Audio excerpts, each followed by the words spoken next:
ভালো হয়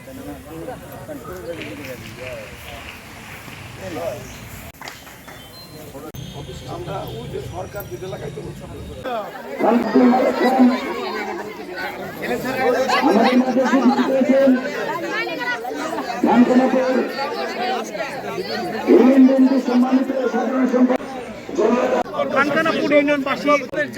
স্পন্দন জনাব তারেক রহমানকে আল্লাহ তাআলা কবুল করেন। সুস্থতার সাথে আমাদের রাজবাড়ী জেলার আমাদের রাজবাড়ী জেলার 42টি ইউনিয়নে আগামী শুক্রবার একযোগে আমাদের এই বৃক্ষরোপণ কর্মসূচি চলমান থাকবে। আগামী শুক্রবার বাদ জমা এই 42টি ইউনিয়নের 42টা মসজিদের সামনে আমাদের যে ইউনিয়ন নেতৃবৃন্দ তারা এই কর্মসূচি পালন করবে। আজকে আমরা এটা উদ্বোধন করে দিয়ে গেলাম।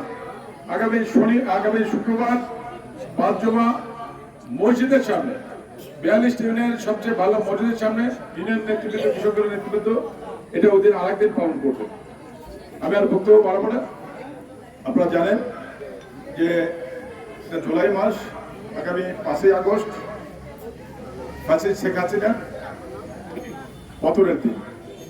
সেই দিনকে স্মরণীয় করে রাখার জন্য আমরা আগামী 5ই আগস্ট 2025 বলন্দমোহর ঐতিহাসিক মিল মাঠে আমরা মহাসমাবেশের আয়োজন করেছি। আপনারা সবাই সেই মহাসমাবেশে সফল করবেন এবং ওই দিনটাকে আমরা স্মরণীয় করে রাখবো। এই কারণেই রাখবো যে আমাদের খানখানাপুরের কৃতি সন্তান শহীদ গণি সেক্ষেত্রে এই বিপ্লবে নিহত হয়েছিলেন। আমরা বলন্দমোহর চত্বরটাকে শহীদ গণির চত্বর হিসেবে ঘোষণা করেছি। সেই দিনে আমরা চূড়ান্তভাবে ওই সমাবেশের ভিতরে চূড়ান্তভাবে ঘোষণা করবো।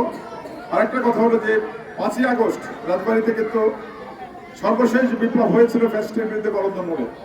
সেদিনে ফ্যাসিস্ট আওয়ামী লীগের গুন্ডারা, যুবলীগ, ছাত্রলীগ আমাদের ছাত্র ভাই বোনের উপরে যেভাবে আক্রমণ করেছিল সেটার ব্যাপারেও আমরা ওই দিন স্মরণীয় করে রাখতে চাই। আমি আর বক্তব্য বাড়াবো না। এখন আমাদের জেলা কৃষক দলের সদস্য সচিব সিরাজুল আলম চৌধুরী দুই কথা বলে আমরা